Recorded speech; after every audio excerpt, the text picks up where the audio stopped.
Okay, तो start करते हैं। आज का जो हमारा गोल है, आज हम स्टार्ट करेंगे with the topic of pivoting. ठीक है।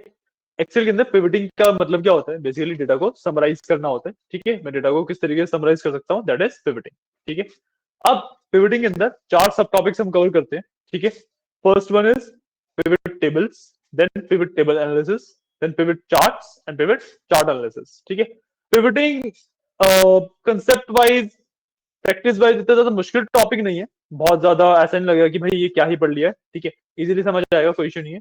बट इंपॉर्टेंट बहुत है। अगर आप किसी भी डेटा एनालिसिस के इंटरव्यू में जाते हो, एक्सेल के इंटरव्यू में जाते हो, कहीं पे भी जाते हो, तो पिवटिंग में से एक आधा क्वेश्चन आना तो लाइक फाइनल है ही है। ठीक है, तो इंपॉर्टेंट टॉपिक बहुत है, मुश्किल ऐसा नहीं कहूंगा इसे। ठीक है। तो सबसे पहले हमारा गोल क्या है? जो हमारे पास सुपर स्टोर वाला डेटा था, याद है? एक्सेल फाइल भेजी थी, उसमें ऑर्डर्स की एक शीट थी। ठीक है। मैं सिंपली वो इंपोर्ट करूंगा। ठीक है, आपको इंपोर्ट करना मैंने ऑलरेडी बताया था पावर टूल्स के थ्रू, राइट? उसको यूज करके एक बार इंपोर्ट कर लेंगे। ठीक है, प्रोसेस में अगेन बता देता हूँ, कोई इश्यू नहीं है। एक मिनट रुकना।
ठीक है, एक बार मैं आपको कंसेप्ट बता देता हूँ कि कैसे करना है। Just give me a second, let me share my screen.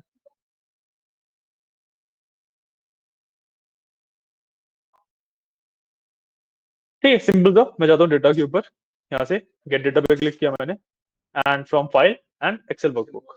ठीक है, एक मैं जो डेटा सेट वाले एक्सेल वर्कबुक है उसे सिलेक्ट कर लूंगा। Just give it a second. So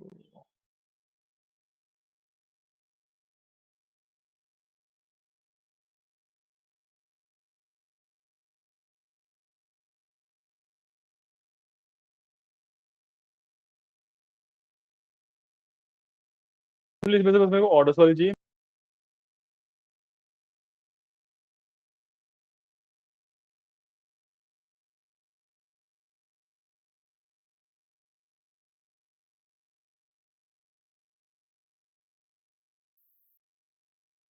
please row IT remove कर देता हूँ, और ऑर्डर आईडी में से डुप्लीकेट रिमूव कर देता, हाँ। ठीक है, उसके बाद क्लोज एंड लोड। और कुछ नहीं करना मेरे को, सिंपली इस डेटा को लोड कर लूंगा। ठीक है, तो बस यहाँ पे ऑर्डर्स का डेटा आ गया, राइट?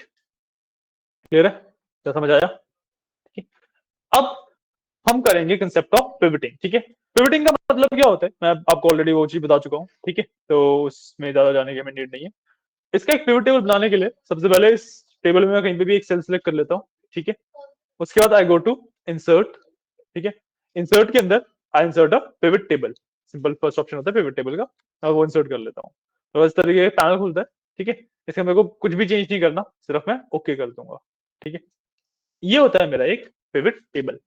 ठीक है, अभी ब्लैंक है, इसके अंदर कैसे डेटा डालते हैं, कैसे इसके ऊपर वर्क करते हैं, उसके बारे में डिस्कस करेंगे। ठीक है, बट एक ब्लैंक पिवट टेबल पहले बना लो। ठीक है।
डेटा को समराइज करने के काम आता है। लेट्स से मेरे को स्टेट वाइज सेल्स देखनी है, जैसे हमने किया था, तो वो फॉर्मूला से किया था। हम वैसे भी कर सकते हैं, बट पिवट टेबल से वो वाला काम ना बहुत ज्यादा इजी हो जाता है। और मैं ना लाइक बहुत फास्ट किसी भी कॉलम को किसी भी कॉलम के साथ कंपेयर कर सकता हूँ। तो कंपैरिजन एंड समराइजेशन के लिए हम पिवट टेबल्स यूज करते हैं। ठीक है, ऐड कर लिया, ऐड हो गया। ठीक है, अब इसके अंदर अगर आप देखो तो लेफ्ट हैंड साइड पे मेरे पास एक ब्लैंक पिवट टेबल है। ठीक है, सिंपल सा ब्लैंक पिवट टेबल है, इसमें कुछ ज्यादा कुछ है नहीं। ठीक है, उसके अलावा जो राइट हैंड साइड पे ये पैनल आता है, ये पैनल मेरा सबसे इंपॉर्टेंट पैनल है। ठीक है, इसके अंदर सबसे पहले जो लेफ्ट हैंड साइड पे मेरे देखोगे आप सारे कॉलम के नाम आ रहे हैं। ठीक है, एंड राइट हैंड साइड पे मेरे पास चार कैटेगरीज है, filters, columns, rules and values. ठीक है, रूल्स एंड कॉलम्स आप लोगों को पता है। ठीक है, तो rules are basically like this and columns are basically like this. अगर मेरे को किसी भी डेटा को इस तरीके से एक्सपैंड करवाना है तो मैं उसे रोज में डालता हूँ, और मैं उसे इस तरीके से एक्सपैंड करवाना है तो मैं कॉलम्स में डालता हूँ। ठीक है, तो ये रोज एंड कॉलम्स है ना, वो सिर्फ फर्स्ट पार्ट के बारे में बात हो रही है, मतलब हेडिंग की बात हो रही है। ठीक है, कि भाई रोज में किस तरीके से डेटा को मेरे को एक्सपैंड करना है, कॉलम्स के अंदर किस तरीके से मेरे को डेटा को एक्सपैंड करना है। अब कौन सा डेटा एक्सपैंड होगा वो जाता है आपका वैल्यूज के अंदर। ठीक है, एक्चुअली एक्सपैंड किस चीज को करना है वो जाता है वैल्यूज के अंदर, समराइज या एक्सप्लेन किस चीज को करना है वो जाता है वैल्यूज के अंदर। ठीक है, और फिल्टर का सबसे लास्ट में जो कंसेप्ट है वो काफी बेसिक सा कंसेप्ट है, कि भाई जो फिल्टर्स होते हैं, फिल्टर्स का बेसिकली मतलब होता है कि भाई मैं ना किसी भी particular you can say category के हिसाब से या किसी पर्टिकुलर चीज के हिसाब से अपने पूरा ही डेटा को फिल्टर आउट कर रहा हूँ। सिंपल सा कंसेप्ट ये होता है। ठीक है, जब मैन्युअली वैसे प्रैक्टिकली करेंगे तब ज्यादा से समझ आएगा। ठीक है, तो अब ये काम करते हैं, मैं ना dates and category wise sales को देखना चाहता हूँ, लेट्स से।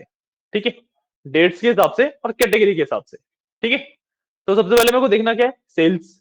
ठीक है, तो मैं सेल्स को यहां से उठा के बस ये रही सेल्स, इसको डाल दूंगा वैल्यूज में, क्योंकि मेरे को सेल्स को एनालाइज करना है। ठीक है, अब वो दो चीजों के बेसिस पे एनालाइज करना है, कैटेगरी के बेसिस पे और डेट्स के बेसिस पे। ठीक है, तो डेट्स होते हैं उसको हमेशा ना मैं प्रेफर करता हूँ रोज के अंदर डालना। ठीक है, हॉरिजॉन्टली। ठीक है, तो ऑर्डर डेट को मैं रोज के अंदर डालता हूँ। ठीक है, ये मेरी हर एक रो में ऑर्डर डेट के हिसाब से आ गया। ठीक है, अब ये कैसे क्या आया उसके बारे में बात करेंगे। ठीक है, बट मेरे को कैटेगरी के हिसाब से भी इसको एनालाइज करना था, तो मैं कैटेगरी को लेके कैटेगरी यस कैटेगरी कैटेगरी लेके कॉलम के अंदर डाल देता हूँ। ठीक है, तो वो जो टेबल बन रहा है उसको आप देखोगे कि भाई 2014 में फर्नीचर में इतना मेरी सेल्स हुई थी, 2014 के ऑफिस सप्लाईज में इतनी सेल्स हुई थी, 2015 में टेक्नोलॉजी में इतनी हुई थी। ठीक है, फिर 2015 का ग्रैंड टोटल अगर आप देखोगे तो 2015 में टोटल इतना हुआ था। अब मैं फर्नीचर का नीचे वाला ग्रैंड टोटल देखो तो भाई फर्नीचर में सब सारे साल का मिला के इतना हुआ था। ठीक है, इस तरीके का टेबल आपको नॉर्मली अगर फॉर्मुला से बनाने को बोल दिया जाए तो बहुत ज्यादा डिफिकल्ट है। राइट, बहुत सारी चीजों को आपको ध्यान रखना है, बहुत सारे मतलब पॉसिबल है बट बहुत ज्यादा कॉम्प्लेक्स प्रोसेस है ये। राइट, इसलिए हम पिवट टेबल का यूज करते हैं, क्योंकि डेटा को समराइज करने के लिए ये ना बहुत सिंपल सा मेरे को एक कंसेप्ट देते हैं, बस मेरे को ड्रैग एंड ड्रॉप करना है एंड मेरे पास वैल्यूज क्रिएट होती चली जाती हैं। ठीक है, इसके ऊपर एक फिल्टर भी लगा लेते हैं, फिल्टर लगाता हूँ मैं रीजन के बेसिस पे। ठीक है, यहाँ पे मेरे पास फिल्टर आ गया। ये फिल्टर कैसे वर्क करता है, तो सिंपली अगर मैं ड्रॉप डाउन पे जाऊंगा, यहाँ से कोई भी एक रीजन सेलेक्ट कर सकते हैं, सेलेक्ट किया, देखो सारा डेटा मेरा सिर्फ सेंट्रल रीजन को रिप्रेजेंट कर रहा है। ठीक है, और मैंने यहाँ से कोई और रीजन सेलेक्ट किया, जैसे साउथ सेलेक्ट किया, तब जो मेरा सारा डेटा है वो सिर्फ साउथ के रीजन को रिप्रेजेंट कर रहा है। ठीक है, इतना समझ आया। राइट, इसी फिल्टर के अंदर I can do select multiple values as well. Let's say मेरे को सेंट्रल और साउथ दोनों का देखना है, तो मैं दोनों को टिक करके ओके कर सकता हूँ, विद दोनों का रिप्रेजेंट कर रहा है। ठीक है, ये होता है basic concept of pivot table. एक बेस अगर मैं बोलूं पिवट टेबल का तो ये है। ठीक है, एक बार ये वाला पार्ट करके देख लो, आप थोड़ा सा और एक्सप्लोर भी करके देख लेना। अच्छा, इसमें एक चीज और, जैसे ऑर्डर डेट्स को मैंने रोज में डाला था, तो पिवट टेबल ना उसे ऑटोमेटिकली ईयर्स, क्वार्टर्स, मंथ हर एक चीज में कन्वर्ट कर देता है। इसका फायदा क्या मिलता है मेरे पास, ये ना एक्सपेंडेबल होता है। जैसे 2014 है, मेरे को क्वार्टर वाइज देखना है तो क्वार्टर में एक्सपेंड हो जाएगा ये। मेरे को मंथ वाइज देखना है उस क्वार्टर का, तो मंथ वाइज भी एक्सपेंड हो जाएगा, और मैं किसी मंथ को एक्सपेंड करूंगा तो उस मंथ की सारी डेट्स भी आ जाएंगी। ठीक है, तो इस तरीके से एक्सपेंडेबल होता है। ठीक है, बेसिक कंसेप्ट।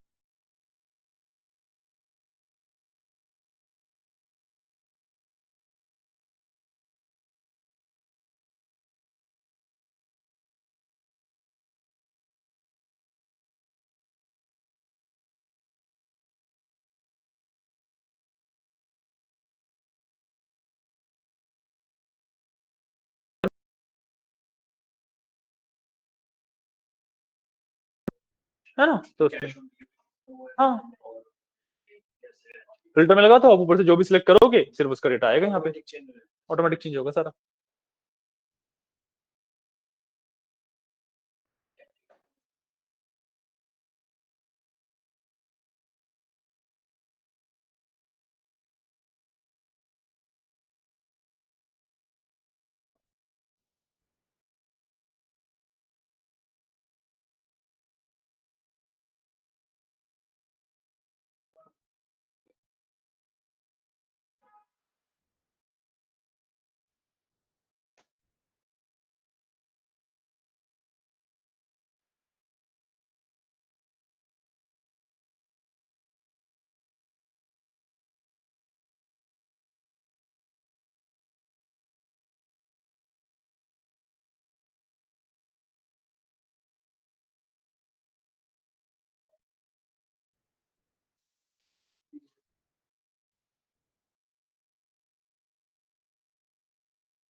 डेट वाइज आ गया तो इसको ईयर वाइज करना है। डेट वाइज शो हो रहा है मेरा डाटा, ये हो रहा है डेट वाइज।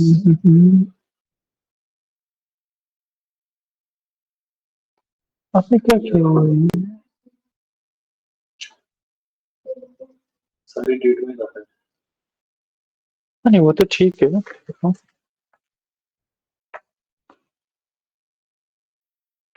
वो डेट को आप रोज में डालोगे ऑटोमेटिकली कन्वर्ट करना चाहिए इसे। आपका एक्सेल को कौन सा वर्जन है ये? लेटेस्ट है?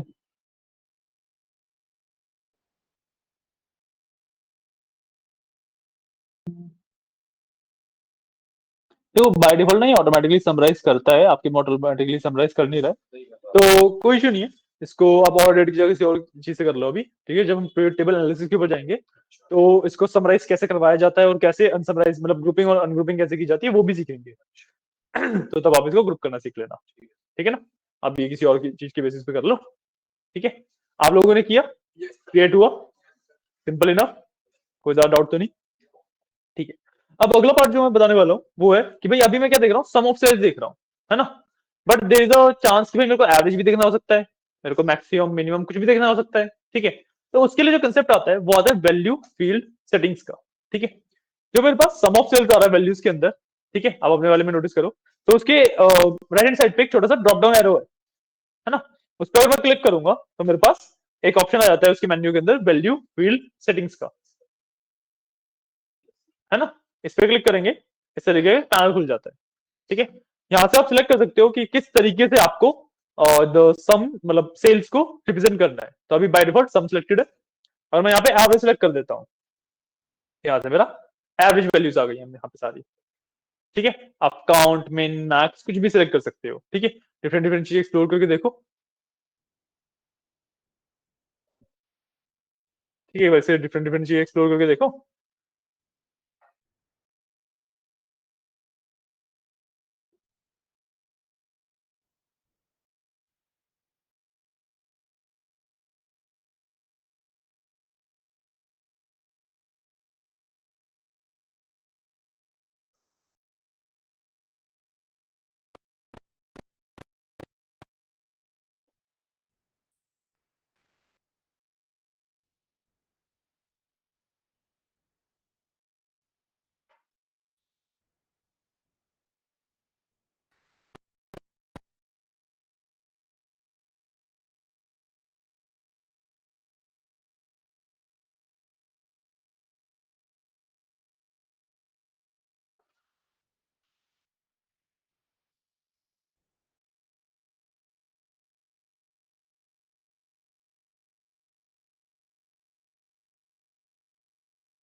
ये आसपास का बाकी चीजें करी। ठीक है, तो वैल्यू फील्ड सेटिंग हमने बात करी। ठीक है, अब इसके बाद जो नेक्स्ट पार्ट है, भाई मेरे को ये अगर आप यहाँ पे वैल्यू फील्ड सेटिंग में मैं वापस जाता हूँ, मैं वैल्यू फील्ड सेटिंग में वापस जाता हूँ, तो एक तो मेरे पास था समराइज वैल्यू बाय, जिसके अंदर मैं सम एवरेज वगैरह सेलेक्ट कर रहा था कि वैल्यूज किस तरीके से देखनी है मुझे, है ना।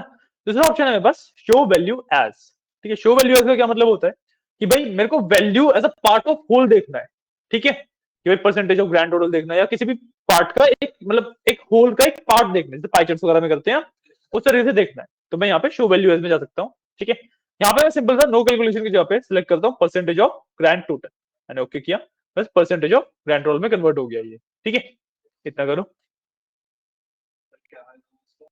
मैं परसेंटेज दे सकता हूँ कि भाई टोटल का इतना परसेंट मेरा इस साल आया, इस पर इतना परसेंट मेरा ये कैटेगरी दे रहा है। टोटल किस कौन सा ग्रैंड ग्रैंड टोटल टोटल का। है? अभी आपके मन में सवाल आ रहे होंगे, कैलकुलेशन सही नहीं है ये, पता है मेरे को भी। हाँ, तो यार कैलकुलेशन सही नहीं है ये, करेंगे इसको। ठीक है, तो मैं इसको बंद कर रहा हूँ, एक बार ये इतना वाला पार्ट करो। ठीक है, फिर समझते हैं कि भाई ये एक्चुअली, अब इसमें ना आप एक चीज नोटिस करोगे कि यहाँ पे ना 209%, 156%, 211%, 179% सब कुछ आ रहा है और लास्ट में टोटल होकर 100% बन जा रहा है। तो ये कैसे हो पा रहा है? ये तो लाइक सेंस नहीं बना रहा ना। तो ये डेटा किस तरीके से सेंस बना रहा है वो, प्लस इसको हम नॉर्मल जो हमारा यूजुअली हम जो डेटा देखते हैं उस तरीके से कैसे कन्वर्ट किया जाता है, वो दोनों पार्ट सीखेंगे। एक बार इतना करो आप, फिर बताता हूँ आगे। ठीक है, हो गया डन? आपने किया सर इसको कैसे क्या? ये नाम आपने क्या किया है? मैंने आपने प्रोडक्ट ऑफ सम सेल्स किया हुआ है। अच्छा प्रोडक्ट ऑफ सेल करोगे एक्चुअली नंबर बहुत ज्यादा बड़ा हो जाता है ना वो, यस तो उस वजह से आ नहीं पाता है उसे। हो गया? यस ठीक है, एक मिनट देना मेरे को बस।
ठीक है, अब इसके अंदर पहले तो ये बनाते सोचते हैं भाई कि भाई डेटा सेंस बना कैसे रहा है, मतलब ये डेटा ऐसा क्यों हो गया है। ठीक है, डेटा पहले बात तो ऐसा इसलिए हुआ है क्योंकि हमने एवरेज ऑफ सेल्स किया हुआ था।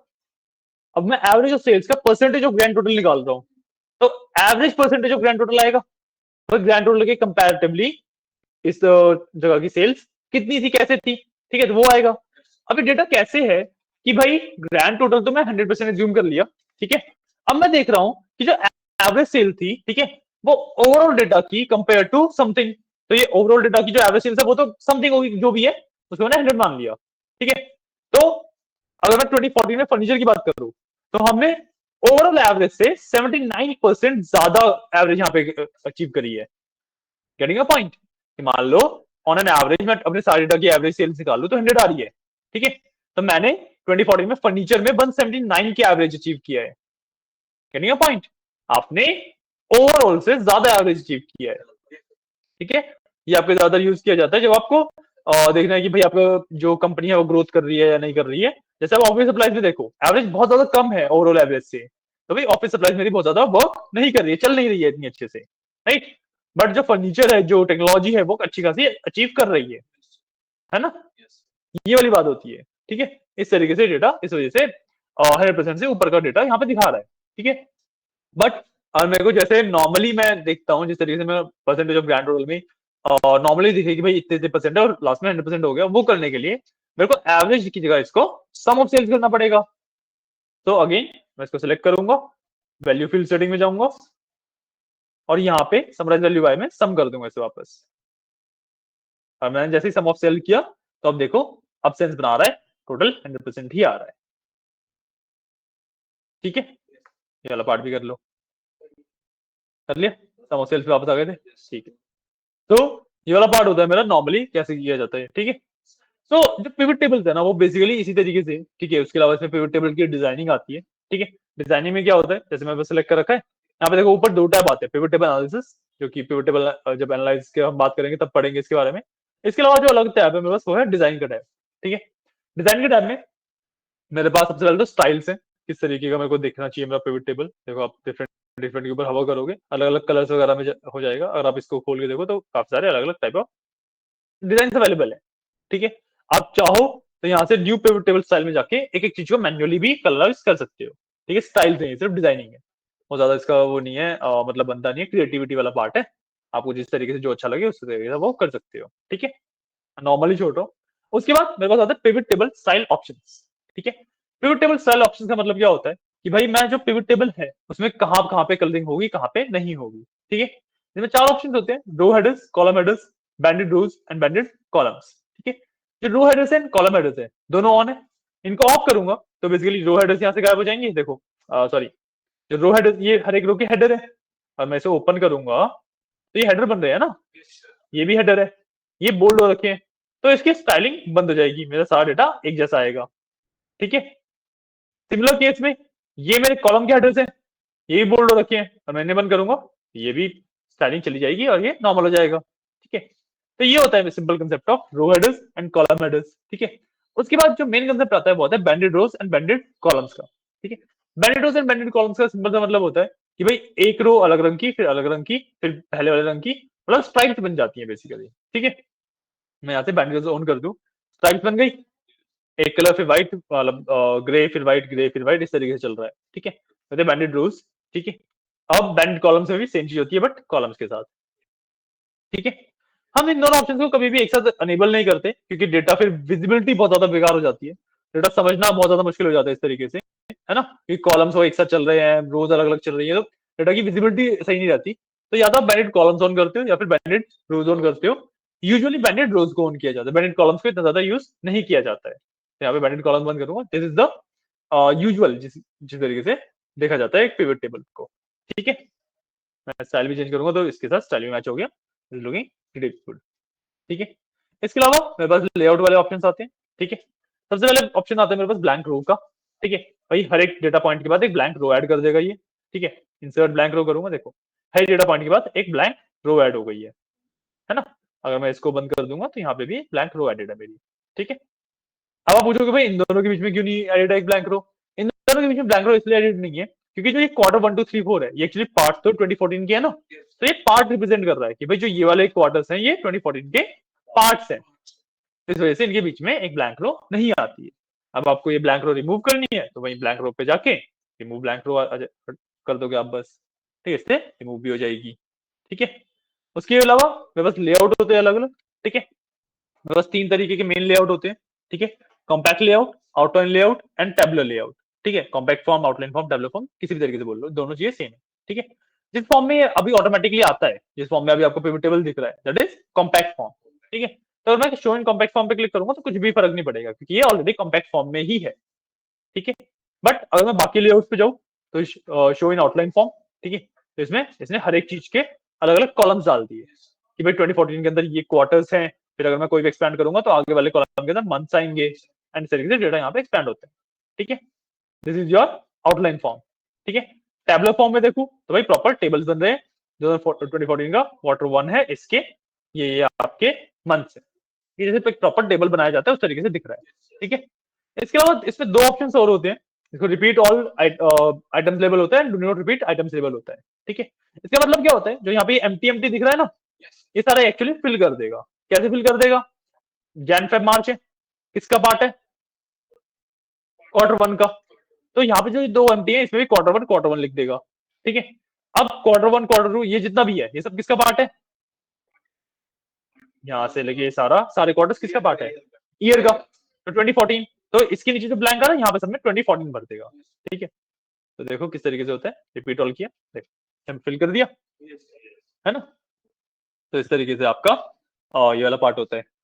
ठीक है, इसको हम बंद करने के लिए यहाँ से बंद भी कर सकते हैं। ठीक है, यूजुअली जिस फॉर्म में रखा जाता है वो आपको कॉम्पैक्ट फॉर्म ही होता है, but depending upon your use case आप कहाँ पे रिप्रेजेंट करने वाले हो और जैसे आपको इंस्ट्रक्शन मिले जाते हैं कंपनी से उस तरीके से आप अलग अलग फॉर्म में इसको रिप्रेजेंट कर सकते हो। ठीक है, इतना वाला ये वाला पार्ट समझ आया, कोई डाउट नहीं? ठीक है, इसके अलावा ग्लैंड टोटल्स होते हैं जो यहाँ पे लाइंस में ग्लैंड टोटल्स आ रहे हैं, इनको मैं show hide on end of कर सकता हूँ बेसिकली। ठीक है, सो ऑन फॉर रोज सबसे पहले ऑफ हो सकते हैं, गायब भी हो जाएंगे दोनों। ठीक है, ऑन करूंगा दोनों आ जाएंगे। ठीक है, ऑन फॉर रोज ओनली करूंगा सिर्फ रोज के लिए ग्रैंड टोटल आएगा। ऑन फॉर कॉलम ओनली करूंगा सिर्फ कॉलम का ग्रैंड टोटल आएगा। ठीक है, लास्ट में अगर मैं on for rows and columns कर दूंगा तो दोनों का ग्रैंड टोटल आएगा। क्लियर है, समझ आया, सिंपल इनफ, सिंपल ही अभी, हाँ अभी तक बहुत ज्यादा मुश्किल हुआ नहीं है ना। उसके बाद सब टोटल्स होता है, subtotals are basically this one.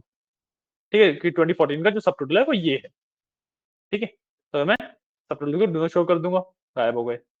ठीक है, अगेन शो ऑल सब total the bottom of the group, अब ये नीचे शो कर रहा है यहाँ पे देखो, है ना, यूजुअली नीचे वाला लिया नहीं जाता, हमेशा टॉप वाला ही लिया जाता है, टॉप ऑफ द ग्रुप दिखाएंगे तो जो ये वाला लेआउट होता है यही सबसे रीडेबिलिटी के पर्पसेस के सबसे इजी लेआउट होता है ये। ठीक है, ये होता है, बाकी वगैरह में और तो कुछ है नहीं। क्लियर है, समझ आया, एक बार डिजाइन वाले टैब को आप खुद एक्सप्लोर करके देख लो, कोई ऑप्शन ना समझाए तो पूछ लेना। ठीक है, this is your pivot tables वाला टॉपिक, इसका पिवट टेबल एनालिसिस वाला टॉपिक पे चलेंगे।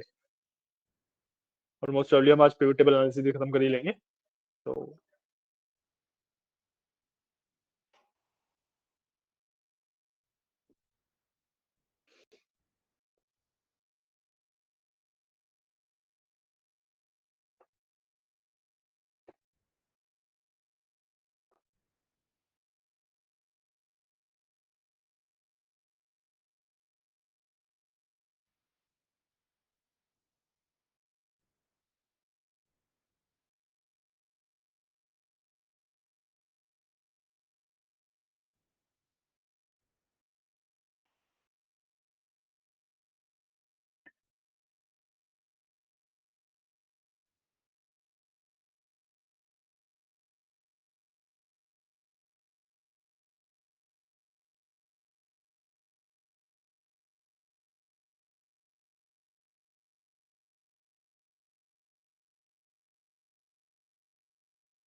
ठीक है, 1 मिनट दो, अभी स्टार्ट करते हैं आगे।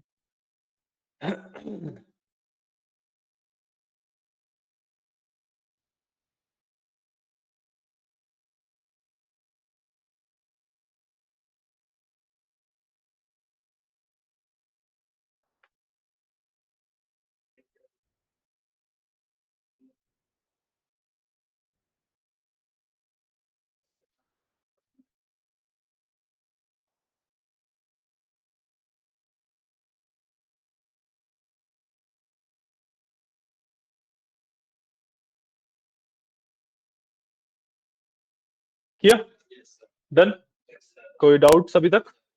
ठीक है, तो ये था आपका पिवट टेबल्स का टॉपिक बेसिकली। ठीक है, पिवट टेबल्स का टॉपिक क्लियर है? ठीक है, इसके अलावा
ठीक है, अब अपने नेक्स्ट टॉपिक पे आते हैं which is pivot table analysis. ठीक है, बहुत ज्यादा सिंपल ही है, ये भी बहुत ज्यादा कॉम्प्लेक्स है नहीं टॉपिक। ठीक है, तो will move on to pivot table analysis.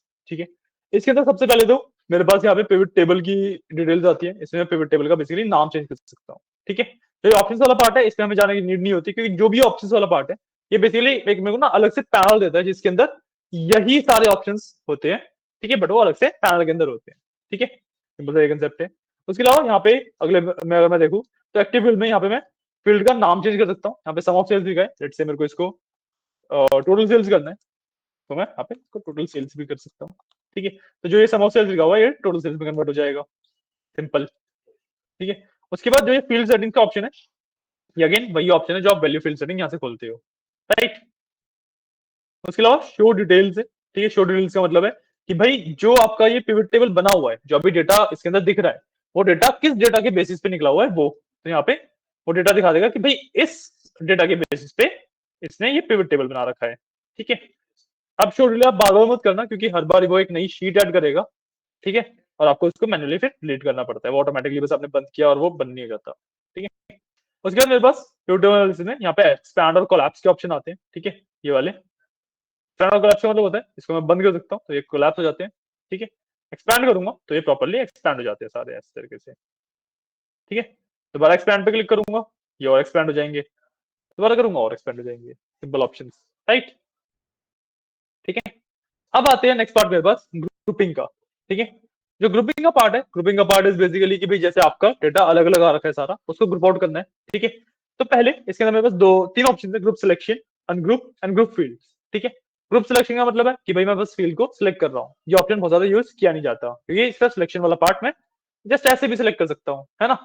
तो जो नेक्स्ट दो ऑप्शन बचते हैं मेरे पास, अनग्रुप एंड ग्रुप फील्ड, ये काफी इंपॉर्टेंट हो जाते हैं। ठीक है, अगर मैं यहाँ से अनग्रुप पे क्लिक करता हूँ तो मेरा डेटा प्रॉपर डेट वाइज चला गया, एक एक डेट आ रही है, कोई भी ग्रुपिंग नहीं हो रखी। ठीक है, जैसे आपका आ रहा है उस तरीके से हो जाता है मेरा डेटा भी। ठीक है, इसको मेरे को जैसे पहले था प्रॉपर ग्रुप्स बने हुए थे, उसमें कन्वर्ट करने के लिए we have to use group field. ठीक है, मैं सिंपली यहीं पे इसी को सिलेक्ट किया हुआ सेल को और ग्रुप फील्ड पे क्लिक करता हूँ, तो it will give me the options कि भाई जो ये वाली फील्ड है किस किस चीज के बेसिस पे ग्रुप की जा सकती है। ठीक है, तो इसके अंदर मंथ सिलेक्टेड है, मैं क्वार्टर्स और ईयर भी सिलेक्ट कर लूंगा। ठीक है, मैंने ओके किया, इसकी ग्रुपिंग हो गई और यहाँ से मैं कोलैप्स सॉल्व करके इसको बंद कर सकता हूँ। ठीक है, ये वाला पार्ट आप करके देख लो, आप लोग अनग्रुप करके फिर ग्रुप करके देख लो। ठीक है,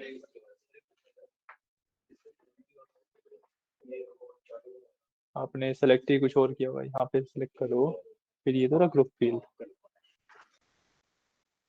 आपका एक्सेल का वर्जन आई थिंक बहुत पुराना है। हाँ यार, आपका एक्सेल का वर्जन बहुत पुराना है। यस, बस।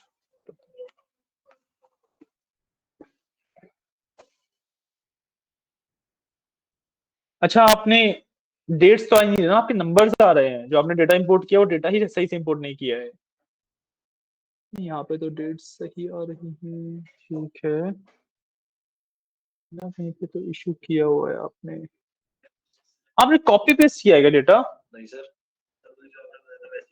फिर टेबल ही नहीं बना हुआ है। आपने डेटा मेरे को लग रहा है जहाँ तक कॉपी पेस्ट किया है। हाँ, नहीं सर वैसे ऐसे नहीं किया, प्रॉपर उससे किया है और कोई से। पर एक्सेल का वर्जन कौन सा, मेरे को आपके एक्सेल के वर्जन में डाउट लग रहा है।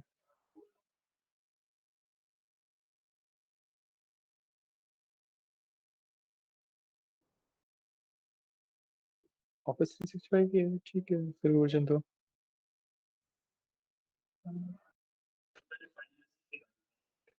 हम्म हम्म। नहीं वो तो ठीक है, मैं आपकी बात समझ गया, उसमें तो कोई इशू नहीं है।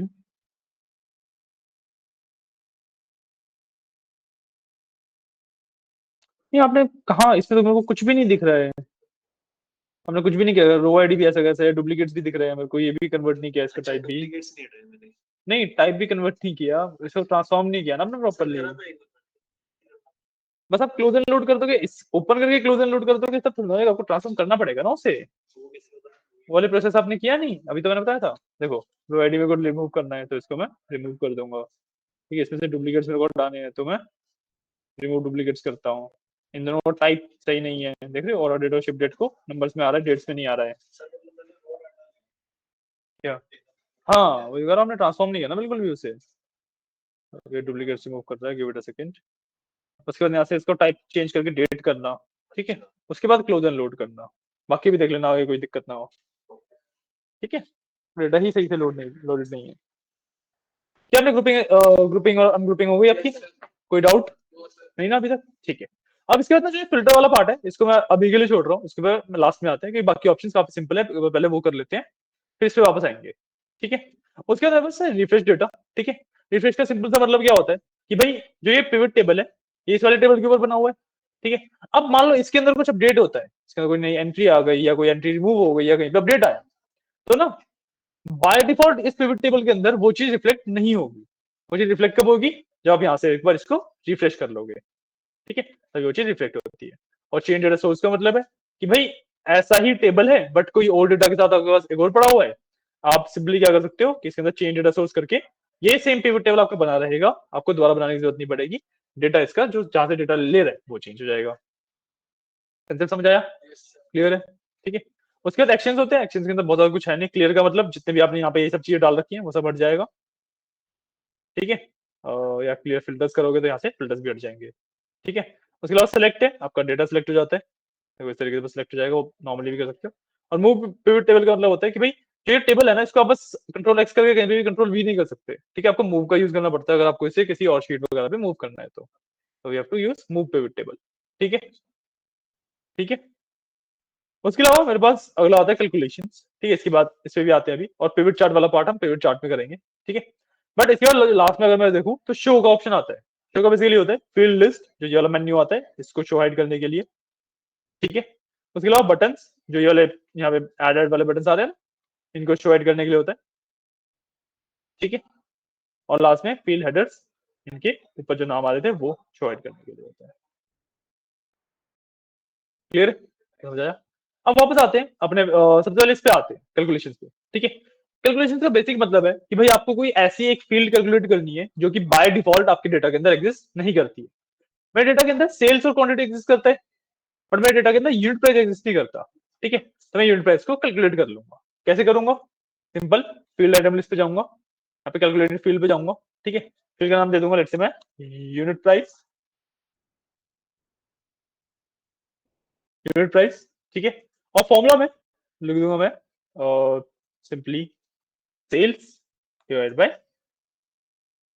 क्वांटिटी।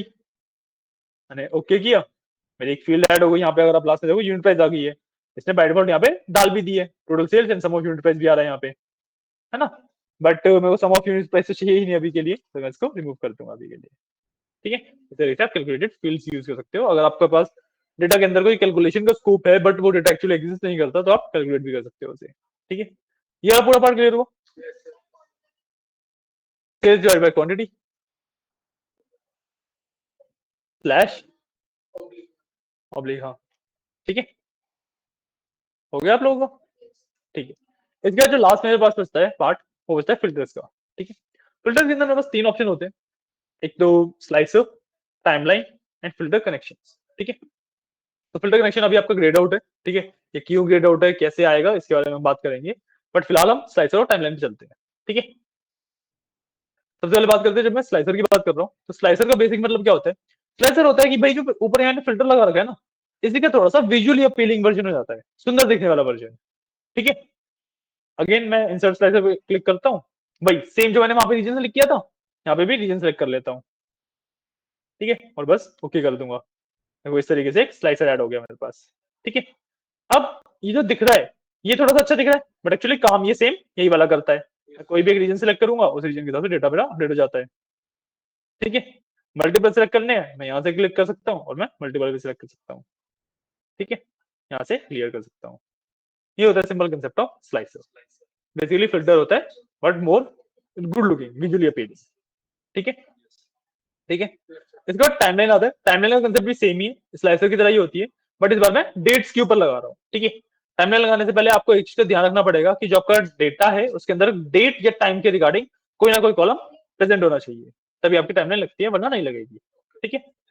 तो मैं यहाँ पे अगेन इसमें जाके टेबल एनालिसिस में इंसर्ट टाइमलाइन पे क्लिक करता हूँ, ठीक है।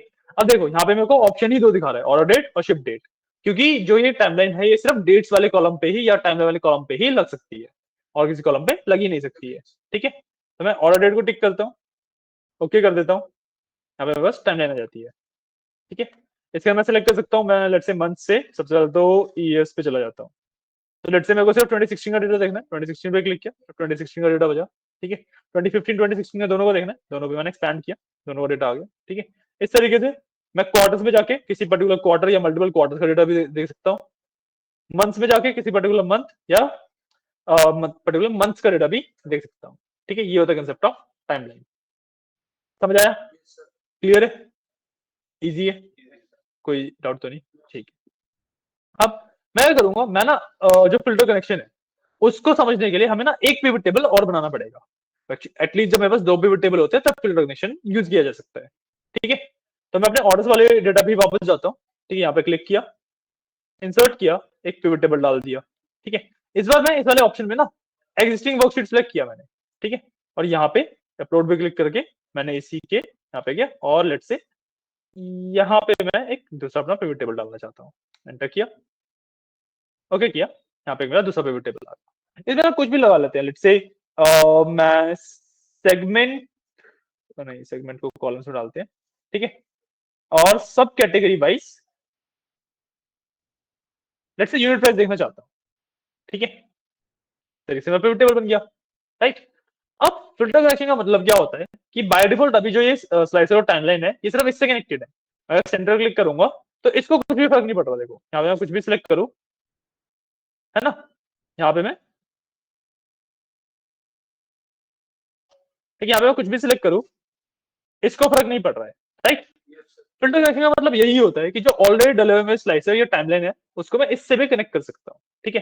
तो मैं इसके वाले में एनालाइज में जाऊंगा, फिल्टर कनेक्शन पे जाऊंगा, यहाँ पे देखो मेरे पास एक ऑर्डर डेट का बना हुआ है और एक रीजन का बना हुआ है, मैं रीजन वाले पे टिक कर देता हूँ, अगर ओके किया तब देखो ये रहा जो स्लाइसर है वो इस पे भी अप्लाई हो रहा है, अब ये दोनों को कंट्रोल कर रहा है, यहाँ पे आप देखोगे, इसको एक बार अगर मैं क्लियर कर दूं यहाँ से, तो अब देखो दोनों में ये वैल्यूज चेंज कर रहा है, दोनों साइड पे वैल्यूज चेंज कर रहा है ना।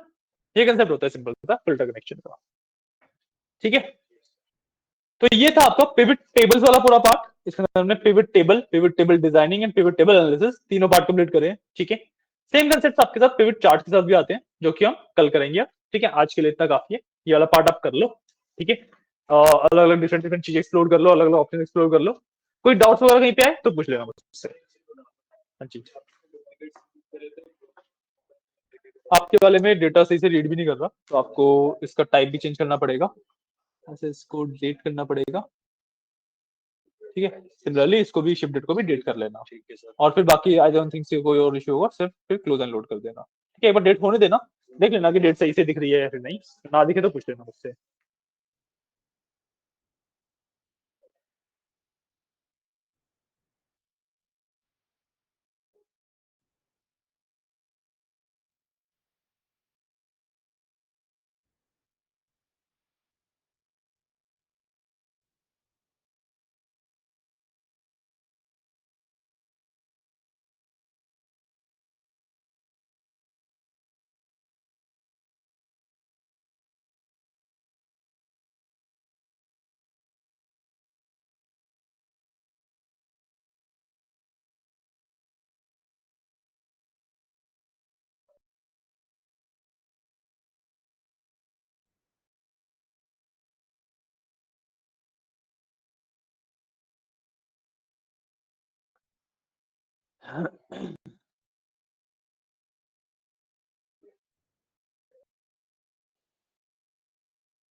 ठीक है, आज की क्लास के लिए इतना ही है, आप ये वाले सारे कंसेप्ट कर लो, ठीक है।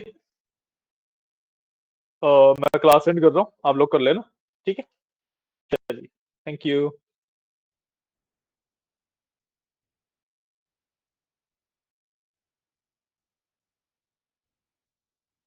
ये आज की क्लास के लिए इतना ही, आप लोग उधर बैठ के प्रैक्टिस कर लो आराम से।